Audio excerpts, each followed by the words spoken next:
আউযু বিল্লাহি মিনাশ শাইতানির রাজিম। বিসমিল্লাহির রহমানির রহিম। আসসালাতু ওয়াসসালামু আলাইকা ইয়া রাসূলুল্লাহ, আসসালাতু ওয়াসসালামু আলাইকা ইয়া হাবিবাল্লাহ, আসসালাতু ওয়াসসালামু আলাইকা ইয়া রাহমাতুল লিল আলামিন। মাননীয় স্পিকার, আমার 54 বছর বয়স, রাজনৈতিক বয়স 42। এই 42 বছরের উত্থান পতনের মধ্য দিয়ে আজকের বাংলাদেশের এই পবিত্র মহা পার্লামেন্টে বা সংসদে আমাকে শরীয়তপুরের মানুষ ভালোবেসে, আমাদের প্রিয় নেতা জনাব তারেক রহমানকে ভালোবেসে, আমাদের প্রিয় নেতা জনাব শহীদ প্রেসিডেন্ট জিয়া রহমানকে ভালোবেসে, দেশ নেত্রী বেগম খালেদা জিয়াকে ভালোবেসে আমাদের শরীয়তপুরের ইতিহাসে আমাদের শরীয়তপুর জেলার 3টি আসন মাননীয় প্রধানমন্ত্রীকে উপহার দিয়েছেন। এই জন্য আমি মহান আল্লাহর দরবারে শুকরিয়া প্রকাশ করছি। আর পাশাপাশি আমাদের অভিভাবক, আমার অভিভাবক, শরীয়তপুরের অভিভাবক, মাদারীপুরের অভিভাবক, ফরিদপুরের অভিভাবক, রাজবাড়ীর অভিভাবক, গোপালগঞ্জের অভিভাবক, বাংলাদেশের অভিভাবক, আমাদের প্রিয় প্রধানমন্ত্রী, যিনি 17টি বছর এই ফ্যাসিস্টের বিরুদ্ধে আন্দোলন করে এই বাংলাদেশ থেকে ফ্যাসিস্ট মুক্ত করেছেন, সেই প্রধানমন্ত্রীর প্রতি শ্রদ্ধা এবং কৃতজ্ঞতা প্রকাশ করে আমি মহান জাতীয় সংসদে আমি শ্রদ্ধা অবনত চিত্রে স্মরণ করছি বাংলাদেশের ইতিহাসের মহানায়ক বীর মুক্তিযোদ্ধা, যিনি রণাঙ্গনে যুদ্ধ করে বাংলাদেশকে পাকিস্তানি হানাদার বাহিনী মুক্ত করেছেন, যিনি যুদ্ধ করে বাংলাদেশ থেকে রাজাকারকে মুক্ত করেছেন, যিনি যুদ্ধ করে বাংলাদেশকে একটি স্বাধীন পতাকা সারা বিশ্বের বুকে দান করেছেন। সেই আমাদের প্রিয়, আমাদের পবিত্র ব্যক্তিত্ব বাংলাদেশের রাষ্ট্রনায়ক হিসাবে একজনকে বলা যায়, তিনি হচ্ছেন শহীদ রাষ্ট্রপতি জিয়া রহমান।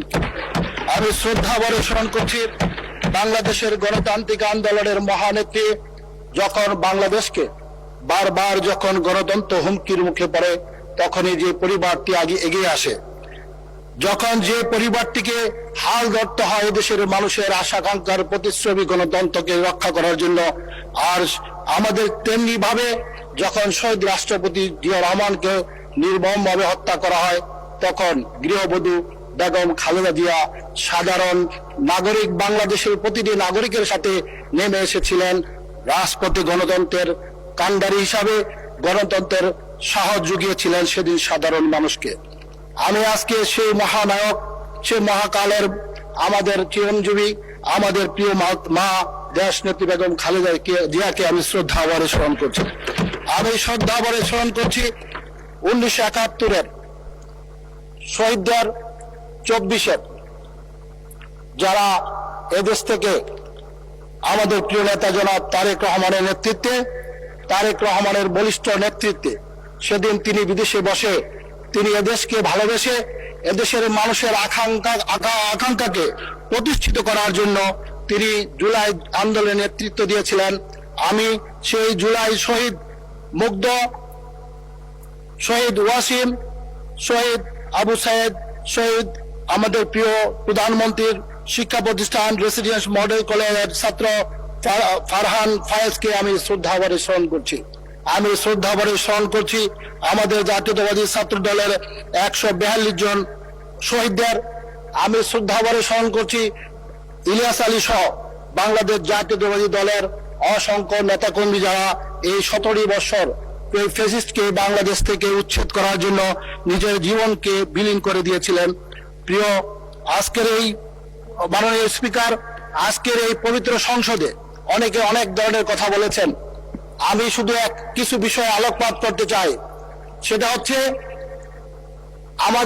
আমাদের সামনে যে দল বসে আছেন, আমাদের সহযোদ্ধা দল অপোজিশন জামাতে ইসলাম, আমি একটা হাদিস দিয়ে অবতারণ করতে চাই। হাদিসটা এটা কোরআনের আয়াত। আল্লাহ বলছেন, আমি যাকে চাই তাকে আমি আমার রহমতের মধ্যে প্রবেশ করাই। এটা আল্লাহ পৃথিবীর কোনো কাউকে কোনো বান্দাকে দান করে নাই। কিন্তু গত নির্বাচনে একটি দল আল্লাহর সেই রহমতের চ্যালেঞ্জ করেছে।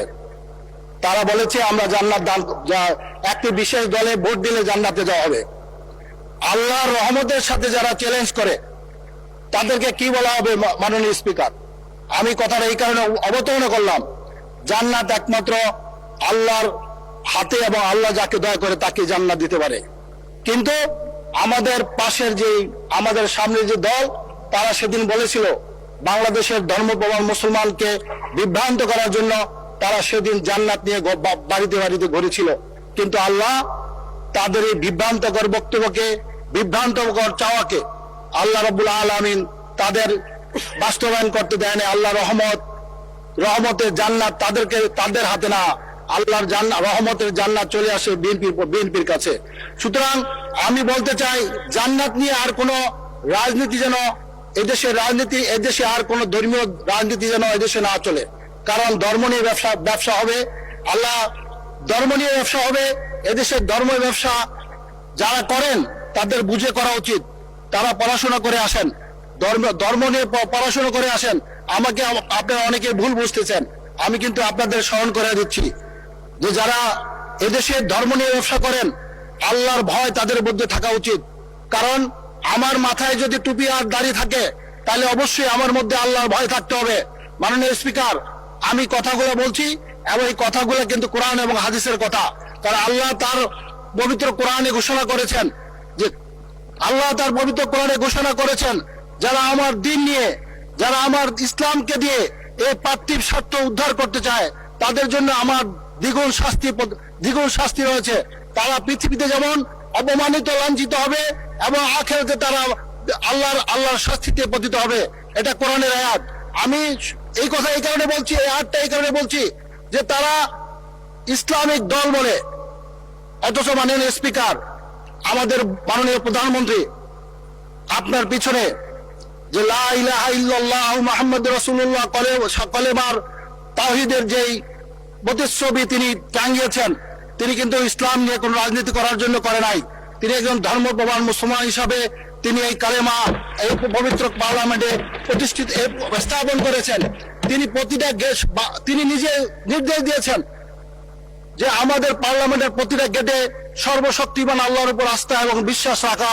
এটা কিন্তু তার নিজের ইচ্ছায় এবং আল্লাহর প্রতি ভালোবাসা, ইসলামের প্রতি ভালোবাসা এবং আল্লাহ রসুলের প্রতি ভালো। জি, আর 4 মিনিট বাড়ানো হলো আপনার সময়। ধন্যবাদ মাননীয় স্পিকার। আমি এই কথাগুলো এই জন্য বলছি, তিনি কিন্তু একবারও বলে নাই যে আমি ধর্ম নিয়ে, আমি ধর্মের কারণে আপনি আমাকে ব্যবসা করে, আপনি আমাকে ভোট দেন।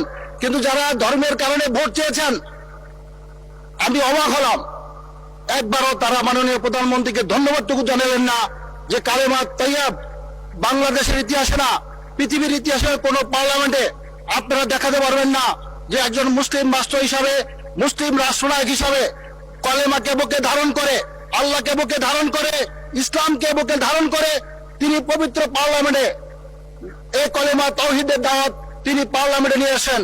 আপনারা যারা কলেমার দাওয়াত, আপনারা যারা ধর্ম নিয়ে, ইসলাম নিয়ে ব্যবসা করেন, তারা বিধর্মীকে দিয়ে কোরআন প্রতিষ্ঠা করতে চান। এটা আপনারা নিজেরা বিশ্বাস করেন। আপনারা হচ্ছেন এই দেশে মুনাফিক। কারণ হচ্ছে কি? কারণ মুনাফিক হচ্ছে তারা যারা মুখে একটা বলে অন্তরে আরেকটা বিশ্বাস করে। আমি শুধু এইটুকু বলবো, আমার সামনে আমার কথাগুলো রেকর্ড হচ্ছে, আমি আপনাদের সাথে চ্যালেঞ্জ দিয়ে বলবো, আমি কোরআন এবং হাদিস দিয়ে প্রমাণ করব যে আপনারা 91 থেকে 2001 পর্যন্ত আমাদের সরকারে ছিলেন, আপনারা দুইজন মন্ত্রী ছিলেন, কিন্তু একবারের জন্য আপনারা ইসলামের জন্য একটি শব্দ সেদিন উচ্চারণ করেন নাই। সেদিন আপনারা সরকারের অংশ হিসাবে একটি কথাও বলেন নাই। আজকে সরকারের মাত্র 2 মাস 11 দিন হয়েছে। আপনারা শুরু করেছেন কি? আপনারা শুরু করেছেন ফেসিবাদের আর এক আওয়াজ শোনা যাচ্ছে। আমি আপনাদের কিছু ঘটনা স্মরণ করে দিচ্ছি। মাননীয় স্পিকার, আমি কিছু কথা স্মরণ করে দিচ্ছি। আপনাদের 5জন নেতাকে ফাঁসির কাছে হত্যা করা হয়েছে। এখানে যাদের হত্যা করা হয়েছে তাদের সন্তানরা আছেন। ভুলে যান না। আপনারা আবার যদি ওই ফ্যাসিস্টকে এই দেশে ডাকেন, তাহলে পরবর্তী পালা কিন্তু আপনাদের সন্তানদের পালা কিন্তু পরবর্তীতে এই ফ্যাসিস্ট যদি আবার বাংলাদেশে ঢোকে আপনাদের কারণে, আবার মনে রাখেন আপনারা কিন্তু এ থেকে মাফ পাবেন না, ক্ষমা পাবেন না। পরিশেষে আমি মাননীয় স্পিকার, আমার শরীয়তপুরের মানুষের ভাগ্য উন্নয়নের জন্য আমাদের মাননীয় প্রধানমন্ত্রীকে আমি ধন্যবাদ জানাচ্ছি। এই জন্য যে মাননীয় প্রধানমন্ত্রী অলরেডি শরীয়তপুরের ভাগ্য উন্নয়নের জন্য প্রত্যেকটা মন্ত্রণালয়কে নির্দেশ দিয়েছেন অগ্রাধিকার ভিত্তিক পরিকল্পনা করে শরীয়তপুরের উন্নয়নের জন্য। এই জন্য আমরা 3 জন সাংসদ শরীয়তপুরের জনগণ 16 লক্ষ জনগণের পক্ষ থেকে মাননীয় প্রধানমন্ত্রীকে আমি ধন্যবাদ জানাচ্ছি। আমি মাননীয় প্রধানমন্ত্রীর কাছে আমি অনুরোধ করব, আমাদের এখানে একটি ইপিজেড আছে, ইপিজেডের জন্য জায়গা বরাদ্দ করা হয়েছে। আমরা সেখানে যেন আমরা শিল্পায়ন ডেভেলপ করে আমরা শরীয়তপুরের বেকার যুবকদের যেন কর্মসংস্থান করতে পারি, সেজন্য মাননীয় প্রধানমন্ত্রীর কাছে আমি আকুল আবেদন জানাচ্ছি। আমাদের একটা কৃষি ইউনিভার্সিটি সেখানে মঞ্জুর করা আছে। আমি মাননীয় প্রধানমন্ত্রীকে অনুরোধ করব, আমাদের সেই অচিরে কিছু বিশ্ববিদ্যালয়ের কাজটা শুরু করার জন্য আমি মাননীয় প্রধানমন্ত্রীর কাছে অনুরোধ করব। আমি মাননীয় প্রধানমন্ত্রীর কাছে অনুরোধ করব, আমাদের এই পদ্মা সেতুর আমাদের অ্যাপ্রোচ রোড আমাদের 4 লেনে করার জন্য মাননীয় প্রধানমন্ত্রীর কাছে অনুরোধ করব। আমি পরিশেষে আল্লাহর কাছে শুকরিয়া প্রকাশ করব। আমি সবাইকে ধন্যবাদ জানিয়ে আবারও মাননীয় প্রধানমন্ত্রীকে ধন্যবাদ জানাবো এই জন্য যে মাননীয় প্রধানমন্ত্রী আমাকে সংসদ হিসাবে মনোনয়ন দিয়েছেন। আমাদের 3 সংসদের উপর আস্থা রেখেছেন জনগণ শরীয়তপুরের জনগণ মাননীয় প্রধানমন্ত্রীর উপর আস্থা রেখে আমাদের 3 জনকে সংসদ সদস্য হিসেবে নির্বাচিত করেছেন। আমি মাননীয় প্রধানমন্ত্রীর প্রতি কৃতজ্ঞতা প্রকাশ করব। অসংখ্য ধন্যবাদ মাননীয় সদস্য, অসংখ্য ধন্যবাদ।